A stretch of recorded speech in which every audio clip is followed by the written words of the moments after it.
Hi hello. ഇന്ന് ഞാൻ പരിചയപ്പെടുത്താൻ ഉദ്ദേശിക്കുന്നത് നമ്മുടെ ഹേ ബേബി സ്റ്റുഡിയോയിലേക്ക് വന്ന ഒരു പ്രീ ബർത്ത്ഡേ ഷൂട്ടിൻ്റെ കുറച്ച് ക്ലിപ്പും അതിനോടനുബന്ധിച്ച് കുറച്ച് കാര്യങ്ങളുമാണ്. നമ്മൾ ന്യൂ ബോൺ ഷൂട്ടും അതുപോലെ തന്നെ മെറ്റേണിറ്റി ഷൂട്ടും ഒക്കെ ചെയ്യുന്നതിൻ്റെ കൂടെ തന്നെ സ്ഥിരമായി ഇവിടെ ഷൂട്ടുകൾ വരുന്ന ഒന്നാണ് പ്രീ ബർത്ത്ഡേ ഷൂട്ട്. അതായത് ഇപ്പോൾ ബർത്ത്ഡേക്ക് മുൻപായിട്ട് നിങ്ങൾക്ക് ഷൂട്ട് എടുക്കാനും അതുപോലെ തന്നെ അന്നത്തെ ആ ഈവൻറ്റിന് അവിടെ നിങ്ങൾക്ക് ആളുകളൊക്കെ വരുമ്പം അവിടെ എക്സിബിറ്റ് ചെയ്യാനൊക്കെ വേണ്ടിയിട്ട് ബോർഡുകൾ അതുപോലെ തന്നെ അതിൻ്റേതായ ഭംഗിയിൽ അറേഞ്ച് ചെയ്യാനൊക്കെ ഉള്ള വേണ്ടിയിട്ടുള്ള നല്ല കുറേ പിക്കുകളാണ് നമ്മുടെ ഹേ ബേബി സ്റ്റുഡിയോയിൽ വന്ന് സാധാരണ എല്ലാവരും എടുത്തുകൊണ്ട് പോകുന്നത്. അപ്പോൾ അതുപോലെയുള്ളൊരു പ്രീ ബർത്ത്ഡേ ഷൂട്ടിന് വേണ്ടിയിട്ടാണ് ബേബിയും ബേബിയുടെ പപ്പയും മമ്മിയും കൂടിയും നമ്മുടെ സ്റ്റുഡിയോയിലേക്ക് വന്നത്. ആള് പുറത്തായിരുന്നു, നാട്ടിലേക്ക് വന്നിട്ട് ഇപ്പം ഒരു 2-3 ഡേയ്സ് കഴിഞ്ഞപ്പോഴാണ് നമ്മൾ സ്റ്റുഡിയോ സെറ്റിങ്ങിലേക്ക് വന്നത്. അതുകൊണ്ട് തന്നെ ആൾക്ക് ഇങ്ങനെ ഇണങ്ങാനൊക്കെ ഇത്തിരി ടൈം എടുത്തായിരുന്നു. എന്നോട് നേരത്തെ തന്നെ വാവയുടെ പപ്പ ആഷിൻ പറഞ്ഞിരുന്നു, എൻ്റെ സുഹൃത്തു കൂടിയാണ് ആള്. ആഷിൻ പറഞ്ഞിരുന്നു എൻ്റെ അടുത്ത്, വാവ സ്റ്റുഡിയോയിലേക്ക് വരുമ്പം പെട്ടെന്ന് തന്നെ അങ്ങോട്ട് ഫ്ലെക്സിബിളായിട്ട് ആളങ്ങ് ഇടപഴകുമൊന്നുമില്ല. കാരണം ആളങ്ങനെ ആൾ റെഡിയായി വരുന്നേ ഉള്ളൂ, എല്ലാവരും പരിചയപ്പെട്ടൊക്കെ വരുന്നേ ഉള്ളൂ. അപ്പോൾ ഞാൻ പറഞ്ഞിരുന്നു ഒരു ഐസ് ബ്രേക്കിംഗ് എന്തായാലും നമുക്കൊരു സെഷൻ വാവയ്ക്ക് ഇവിടെ ഉണ്ടാവും, അത് കഴിഞ്ഞ് നമുക്ക് പതുക്കെ കമ്പനിയായി എടുക്കാമെന്ന് ഞാൻ പറഞ്ഞിരുന്നു. അപ്പോൾ അതുപോലെ തന്നെ ആൾ താഴെ ഇറങ്ങാനൊക്കെ ഇത്തിരി മടിച്ച് ഇത്തിരി വിഷമമൊക്കെ കാണിച്ചൊക്കെ നിന്നിരുന്നെങ്കിലും പതിയെ ആൾ നമ്മളെ കൂടെ നല്ല കൂട്ടായിരുന്നു. പിന്നെ ഷൂട്ടൊക്കെ എടുക്കുന്നതിൻ്റെ ഇടയിൽ എപ്പോഴൊക്കെയോ എൻ്റെ വാച്ച് ആളുടെ ശ്രദ്ധയിൽ പെട്ടു. അപ്പോൾ പിന്നെ വാച്ച് വേണം എന്നുള്ളൊരു വാശി തുടങ്ങി. അപ്പോൾ നമ്മൾ വാച്ചൊക്കെ ഊരി കൊടുത്ത് ആൾ ഹാപ്പി ആയിട്ട് അങ്ങനെ ഇരുന്നു. അങ്ങനെ കുറേ നല്ലൊരു പിക്കുകൾ നമുക്ക് എടുക്കാനായിട്ട് സാധിച്ചു കേട്ടോ. പിന്നെ നമുക്ക് ഒരു 4 തീമാണ് നമ്മൾ അറേഞ്ച് ചെയ്തിരുന്നത്. അതിൽ ഫസ്റ്റ് തീമാണ് ഇപ്പോൾ ഈ കാണുന്നത്. ഇത് ബീച്ച് എന്നുള്ളൊരു കൺസെപ്റ്റിലാണ് ഞങ്ങൾ അറേഞ്ച് ചെയ്തത്.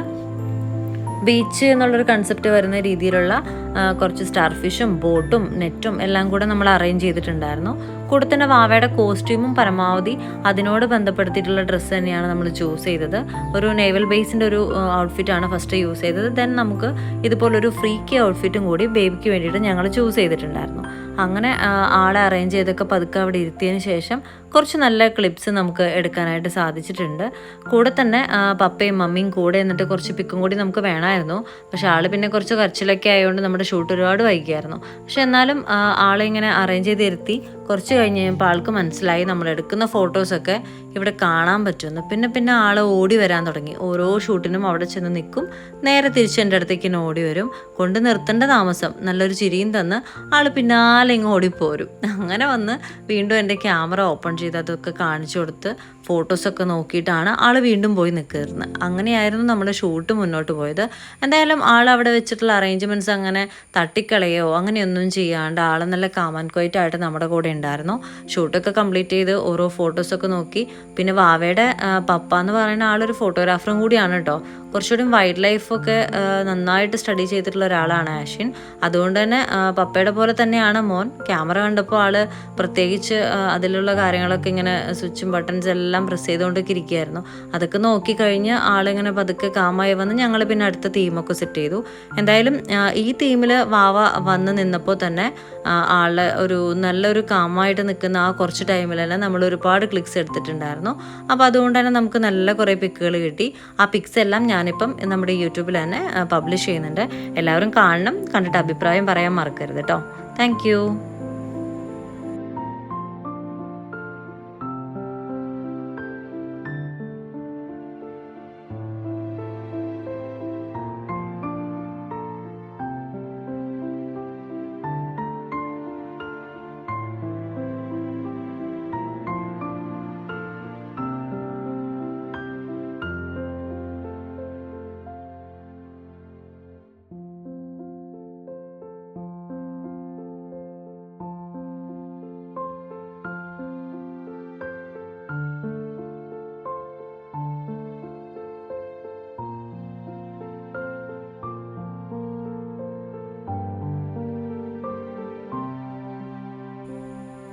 സാധാരണ ഫോട്ടോ എടുക്കുന്ന പോലെ കുട്ടികളുടെ ഫോട്ടോ എടുക്കാൻ നമുക്ക് സാധിക്കില്ലല്ലോ.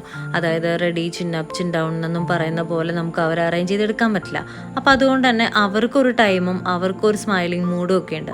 അപ്പോൾ അതൊക്കെ നോക്കിയിട്ടാണ് നമ്മൾ ബേബീൻ്റെ ഷൂട്ടുകൾ ചെയ്യുന്നത്. അപ്പോൾ അവരെ നോക്കിയിരുന്നാൽ തന്നെ നമുക്കറിയാം. അല്ലെങ്കിൽ പിന്നെ കുഞ്ഞു കുഞ്ഞു ടാസ്കുകളൊക്കെ കൊടുത്ത് അവരിങ്ങനെ ഹാപ്പിയാക്കി കൊണ്ടുവരിക എന്നുള്ളതാണ്. അപ്പോൾ അതിനിപ്പം കൃത്യൊരു ടൈമൊന്നുമില്ല. നമ്മളിങ്ങനെ അറേഞ്ച് ചെയ്ത് നോക്കി നിന്ന് അവരുടെ കൂടെ കളിച്ചൊക്കെ ചിരിച്ചൊക്കെ ഇങ്ങനെ ഇരിക്കുമ്പോഴാണ് നമ്മൾ ഉദ്ദേശിക്കുന്ന പോലെ നല്ല റിസൾട്ട് കൊണ്ടുവരാൻ നമുക്ക് സാധിക്കുക. അങ്ങനെ അവരുടെ കൂടെ ശരിക്കും നല്ലൊരു പ്ലേ ടൈം തന്നെയായിരുന്നു വാവയുടെ കൂടെ ഞങ്ങളവിടെ എൻജോയ് ചെയ്തത്. അതിൻ്റെ പിക്സ് ഇതിൻ്റെ പുറകിൽ നമ്മൾ ആഡ് ചെയ്യുന്നുണ്ട് കേട്ടോ. എല്ലാവരും കാണണേ, അഭിപ്രായം പറയാൻ മറക്കരുത്. താങ്ക്